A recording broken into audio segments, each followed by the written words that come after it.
अफ़सोसनाक ख़बर है नाज़रीन तव्हां सां शेयर कयूं पिया सॻियूं मां मुड़ुस पंहिंजी घरवारी खे धोखे सां दवा बहाने वठी वञी दरिया ते गोलियूं हणी क़तल करे छॾियो आहे।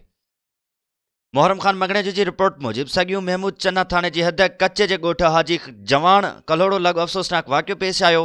मुड़ुस पंहिंजी ज़ाल खे दवा वठी ॾियण बहाने दरिया ते वठी वञी गोलियूं हणी क़तल करे छॾियो। लाश दरिया में लोढ़ियो वियो। लाश जी ॻोल्हा बावजूद लाश लभी न सघियो आहे। क़तल कयल नौजवान नारीअ जे पीउ जी फरियाद ते महमूद चन्ना थाणे ते एफआईआर दाख़िल कई वई आहे। उन सिलसिले में क़तल थियल नौजवान नारी निमाणीअ जे पीउ रिजब माछी पुलिस खे ॿुधायो त धीअ खे 1 महीनो अॻु पंहिंजी बिरादरीअ जे नौजवान हकीम पुट हाकिम माछीअ सां शादी कराई हुई। शादीअ खां पोइ मुंहिंजी न्याणी जो मुड़ुसु हकीम मुंहिंजी धीअ निमाणीअ ते अजाया शक कंदो हो, जंहिंखां पोइ हू दवा बहाने वठी ॾियण बहाने वठी वञी पंहिंजी घरवारी खे सिंधु दरिया जे कप ते पिस्टल सां फायर करे क़तल करे लाश दरिया में लोड़े छॾियो आहे। जॾहिं त उन सिलसिले में नेशनल प्रेस क्लब सॻियूं जे सहाफ़ियुनि सां एसएचओ महमूद चन्ना अली अकबर शेख ॻाल्हाईंदे चयो आहे त नौजवान नारी खे क़तल करण जो इतला मिलंदे ई जाइ वारदात ते पहुची लाश जी ॻोल्हा कराए रहिया आहियूं, पर लाश हथ न अची सघियो आहे। नौजवान नारीअ जे पीउ रिजब माछीअ जी फरियाद ते केस दाख़िल कयो वियो आहे। जवाबदार जी गिरफ़्तारीअ लाइ छापा हया पिया वञनि, पर गिरफ़्तारी अमल में न अची सघी आहे।